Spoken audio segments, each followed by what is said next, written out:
Hello friends. तो आज जो मैं हूँ आप लोगों के साथ कुछ स्पेशल टॉक करना चाहती हूँ। एक्चुअली मैं आप लोगों के साथ अब से ना वीकली प्लान शेयर करना चाहती हूँ, क्योंकि जब हमने 21 डेज़ का जब मैंने चैलेंज आप लोगों के साथ शेयर किया था, तो आप में से कई लोग ऐसे भी थे जिन्होंने ये क्वेश्चन किया हुआ था कि जैसे मान लो जिन्होंने कुछ भी स्टार्ट नहीं किया तो वो कहाँ से स्टार्ट करें। तो इसीलिए मैंने सोचा कि जो जैसे हमारे हमारे जैसे पर्सन है, ये मैं हूँ, अब रिवीजन मोड पे हूँ, तो मुझे अब रिवीजन करना है ज़्यादा से ज़्यादा। ठीक है, क्योंकि एक बार हम सिलेबस से गो थ्रू हो चुके हैं, लेकिन जो न्यू स्टार्ट करना चाहते हैं उनके लिए क्या ऑप्शन है। तो मेरे पास एक सॉल्यूशन है, उससे आप जो है आप अपना जो स्टार्ट करोगे तो उससे भी आपको आइडिया हो जाएगी कि कहाँ से कैसे किस तरीके से सब्जेक्ट को डिवाइड करना है। दूसरा, जो रिवीजन मोड में है उनको भी कोई डिस्टर्बेंस नहीं होगा, वो अपना रिवीजन उस हिसाब से, मतलब वो दोनों जो मैं अपने वीकली प्लान अभी शेयर करने जा रही हूँ, वो उसमें क्या है, दोनों पर्सन जो टू टाइप के पर्सन होंगे, जिनका रिवीजन चल रहा होगा या जो नया स्टार्ट करने वाले होंगे।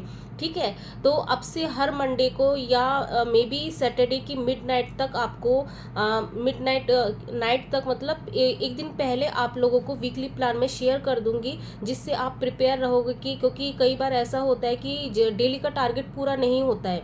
ठीक है, तो वीकली प्लान से ये होता है कि हर पर्सन अपने अकॉर्डिंग अपनी जो स्ट्रेंथ के हिसाब से उस प्लान को मतलब फॉलो कर सकते हैं। ठीक है, कभी कभार ऐसा होता है कि डे वाइज हम किसी टारगेट को पूरा नहीं कर पाते, कभी ऐसा होता है कि हमारा सब्जेक्ट किसी एक सब्जेक्ट को पढ़ने का ज़्यादा मन कर रहा है, तो हम ज़्यादा उस चीज़ को जल्दी से क्लियर कर सकते हैं उस टॉपिक को।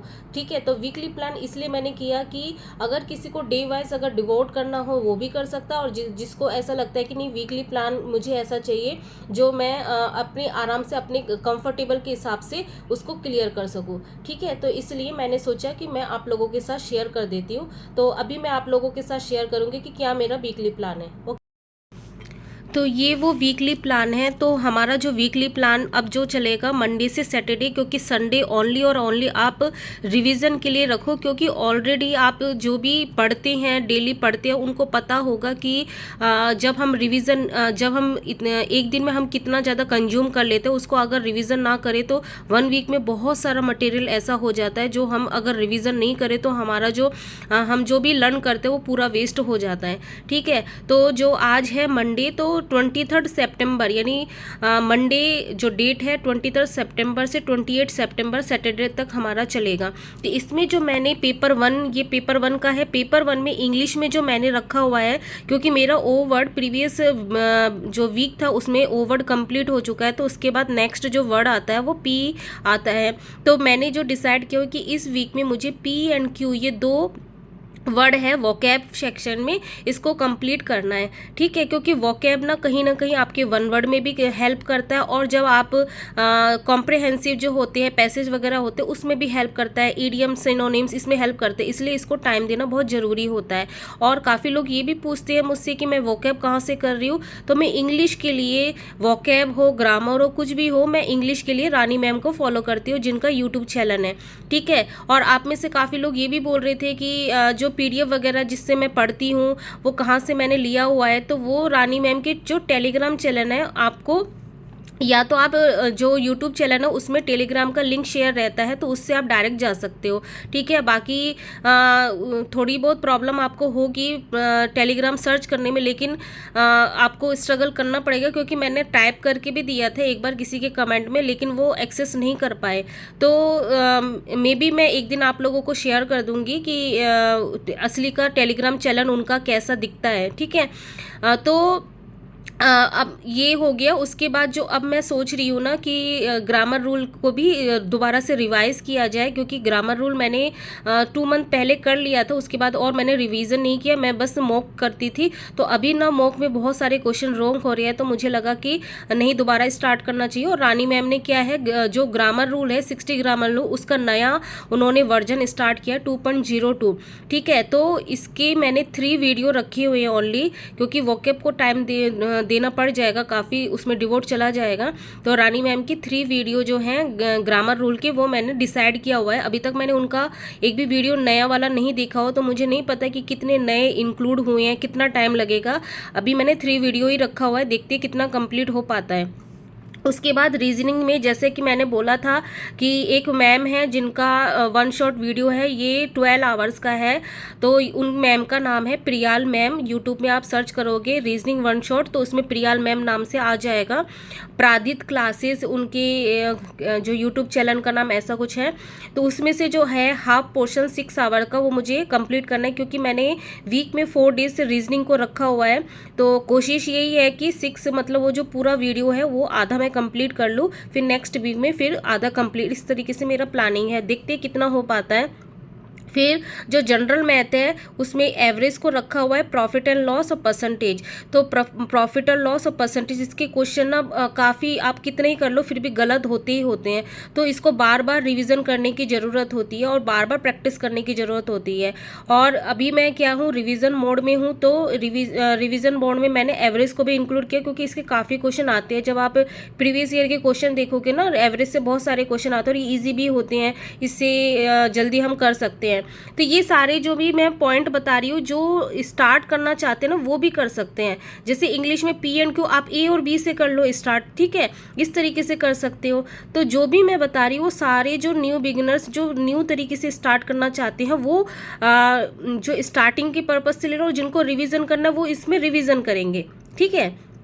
फिर जीके में है, जीके में हमें पता ही है कि बहुत सारे सब्जेक्ट है, इसको भी मैंने डिवाइड किया हुआ है कि हिस्ट्री में मुझे इंडस वैली, वैदिक, बुद्धिज्म और जैन, क्योंकि मैं दोबारा से रिवीजन मोड में हूँ तो मैंने सोचा दोबारा से ही पढ़ते, क्योंकि इंडस वैली, वैदिक और जो प्रागैतिहासिक काल जो एशियन हिस्ट्री, ये बहुत सारे क्वेश्चन इससे बनते हैं। इस चारों की चारों टॉपिक बहुत ज़्यादा इंपॉर्टेंट है, इससे क्वेश्चन बनते हैं बहुत ज़्यादा, ठीक है, डीपली क्वेश्चन बनते हैं वो भी। तो इसमें हम रिविज़न भी करेंगे, जैसे कि मैं रिविज़न के लिए लूसेंट को फॉलो करती हूँ, ठीक है। और पीवाईक्यू करूंगी, पीवाईक्यू जो हमारे DSSB के है। और यूट्यूब में भी मैराथन चला हुआ है, काफ़ी एसएससी के क्वेश्चन है जो यूट्यूब में करवा रहे हैं।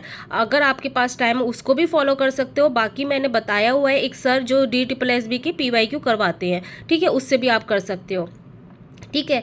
फिर जियोग्राफी में है, जियोग्राफी वैसे तो बहुत बड़ा टॉपिक है, मतलब बहुत इसमें पोर्शन रहता है लर्न करने को, तो फिर भी मैंने स्टार्ट किया है, 3 टॉपिक ही रखे, देखते कितना हो पाता है।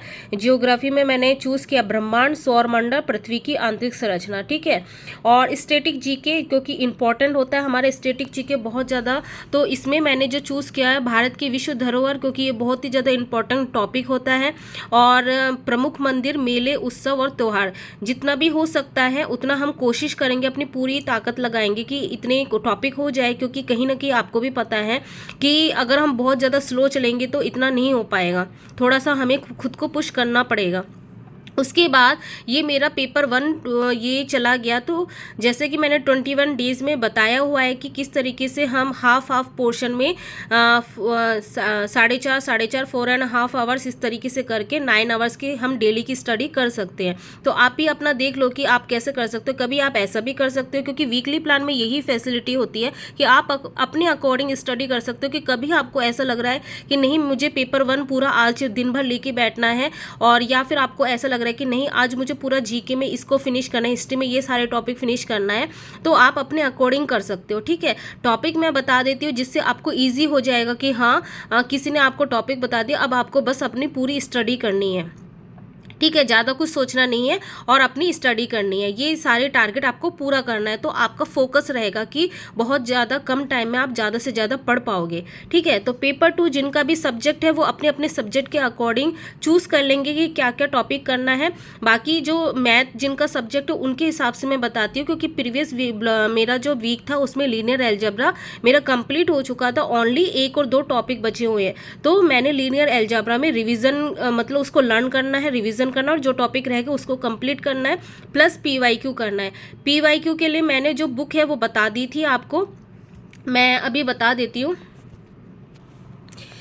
तो प्रैक्टिस के लिए तो मैं ये बुक फॉलो कर रही हूँ, MSc MCQ मैथमेटिक्स ये बुक है। इसको मैंने काफ़ी बार बता चुकी हूँ, फिर भी काफ़ी लोग पूछते हैं, और ये ऑनलाइन ही मैंने इसको परचेज़ किया हुआ है। और जो शेंकी सर हैं उन्होंने इसकी बुक की जो PDF है वो भी शेयर की हुई थी, लेकिन अभी उन्होंने डिलीट कर दी है, तो अभी आपको मे बी आपको ख़रीदना ही पड़ेगा। तो ये है, इससे MCQ की मैं प्रैक्टिस करती हूँ। और बाकी जो PYQ है उसके लिए तो जो रेनू मैम है या जो यूट्यूब में चलते हैं उसमें आप लीनियर अलजेब्रा नाम से टाइप करोगे तो उसमें आ जाएगा। और जो PYQ के लिए मैंने दूसरी एक और बुक है उसको भी किया हुआ है। और दूसरी ये वाली बुक है यूथ पब्लिकेशन की, आप लोगों में से काफ़ी लोगों को पता ही होगा इस बुक के बारे में। इसमें भी जो जो भी क्वेश्चन होते हैं जो हमारे ग्रेजुएशन पोर्शन के, वो मैं करती हूँ। बाकी जो मेरा बैच है उसमें भी काफ़ी क्वेश्चन दे रखे होते हैं और इसी से ही हो पाता है। तो इस तरीके से मैं PYQ मतलब प्रैक्टिस क्वेश्चन PYQ जितने भी पॉसिबल कहीं से भी मिल पाते हैं नेट में सर्च करके वो, और यूट्यूब तो है ही हमारा, ठीक है। और सेकंड जो मेरा टॉपिक है वो है कॉम्प्लेक्स एनालिसिस। इसमें भी रिवीजन और PYQ रहेगा, प्रैक्टिस क्वेश्चन PYQ दोनों बोथ। और डिफरेंशियल इक्वेशन ये भी मेरा रिवीजन, डिफरेंशियल इक्वेशन में भी मेरे 1-2 पॉइंट रह रहे हैं, मेथड रह रहे हैं। एग्जैक्ट के बाद मैंने और किया नहीं था तो वो मुझे करना है, उसका भी काफ़ी पोर्शन है। तो ये मुझे कंप्लीट भी करना है, रिवीजन भी करना है और PYQ क्वेश्चन भी करना है। क्योंकि मैं एक बार बार यही बोलूँगी, ग्रेजुएशन पोर्शन में एक्चुअली मेरा क्या है, मैं एक बार गो थ्रू हो चुकी हूँ हर एक चीज़ से। अब तो मेरा रिवीजन चल रहा है, लेकिन जिनका नहीं हुआ आप अब भी इस टॉपिक से स्टार्ट कर सकते हैं क्योंकि ये तीनों के तीनों टॉपिक बहुत ज़्यादा इंपॉर्टेंट है। लीनियर अलजेब्रा भी आप धीरे धीरे देखोगे, ये भी क्वेश्चन बेस्ड है। कॉम्प्लेक्स डिफरेंशियल इक्वेशन ये भी क्वेश्चन बेस्ड है। नहीं तो अदरवाइज और बहुत सारे टॉपिक ऐसे हैं जो कि आपको मेमोराइज करना पड़ेगा, जैसे ग्रुप हो गया, रिंग हो गया, ये सारी चीज़ें आपको थ्योरम होती है बहुत सारी जिसमें लर्न करनी होती है। तो प्रैक्टिस वाले क्वेश्चन ये वाले आप करोगे क्योंकि इसमें से बहुत सारे क्वेश्चन बनते हैं, तो ये आपको बोरिंग भी नहीं लगेगा, ठीक है। तो इस तरीके से ये मैंने डिसाइड किया है इस 1 वीक के अंदर मुझे क्या क्या करना है। तो एक बार आप लोग फिर दोबारा से देख लो और मैं कम्युनिटी पोस्ट में भी इसको डाल दूंगी। जिसको भी फॉलो करना होगा वो अपने हिसाब से अपने अकॉर्डिंग देख सकता है, क्योंकि काफ़ी लोग हैं वो उन्होंने बोला हुआ था कि मैम दी हम आपके हिसाब से, मतलब आप जो फॉलो कर रहे हो उसके हिसाब से हम भी करेंगे। तो इसलिए मैंने सोचा मैं अपना शेयर कर देती हूँ वीकली प्लान, और अब से हर वीकली मैं इसी तरीके से आपके साथ अपना प्लानिंग शेयर कर दूँगी, ठीक है। तो मैंने आप लोगों के साथ शेयर कर दिया कि मेरा वीकली क्या क्या प्लान रहने वाला है। आप अपने अकॉर्डिंग उसको ऊपर नीचे जो भी है डिसाइड कर सकते हो, क्योंकि मैंने जो भी डिसाइड किया है वो मतलब एक दिन में मैं कितना कर सकती हूँ उसको वीकली डिवाइड करके उस हिसाब से मैंने इतने ही टॉपिक मैंने लिखे हुए हैं। अगर आपको लगता है आपकी स्ट्रेंथ है तो आप इसको और भी बढ़ा सकते हो, और भी टॉपिक चूज कर सकते हो। लेकिन एक बात यही मैं बोलूँगी कि जब भी आप टारगेट बनाते हो आप शुरू में ऐसा रखो कि आप उसको अचीव कर सको, क्योंकि मैं इतने दिन से पढ़ रही हूँ टारगेट बना के, तो मुझे लगता है कि इतने टॉपिक मेरे हो जाएंगे। अगर 1-2 टॉपिक भी रह जाता है तो उसमें हार मानने की जरूरत नहीं है, आपको ये होपलेस होने की जरूरत नहीं है कि मेरे टारगेट पूरे नहीं हुए। मुझे ऐसा लगता है या कोई भी बंदा ऐसे आपको बताएगा कि आपने एटलीस्ट कोशिश तो की है ना, आप बैठे हुए तो नहीं रहे हो ना, आपने पूरी अपनी कोशिश की है, ठीक है। और बार बार धीरे धीरे आप जब इस तरीके से करोगे तो आपकी एक हैबिट बन जाएगी, फिर आपके सारे टारगेट पूरे भी होने लगेंगे, ठीक है। कभी भी कोई भी प्लानिंग करते हैं अगर उसका 90% सक्सेस होता है तो आप ये समझो कि आपने 100% सक्सेस अचीव कर लिया है। कभी भी डीमोटिवेट नहीं होना है, ठीक है। तो आई होप आप लोग समझ गए होंगे कि मेरी क्या क्या प्लानिंग रहने वाली है। तो मुझे यही लगा था कि आज मुझे इस वीडियो को शूट करना चाहिए, आप लोगों के साथ शेयर करना चाहिए, जिससे आप भी स्टार्ट कर सको और वीकली प्लान जो है मेरे साथ साथ आप भी कंप्लीट कर सको। तो फिर मिलते हैं नेक्स्ट ब्लॉग पे, तब तक के लिए बाय।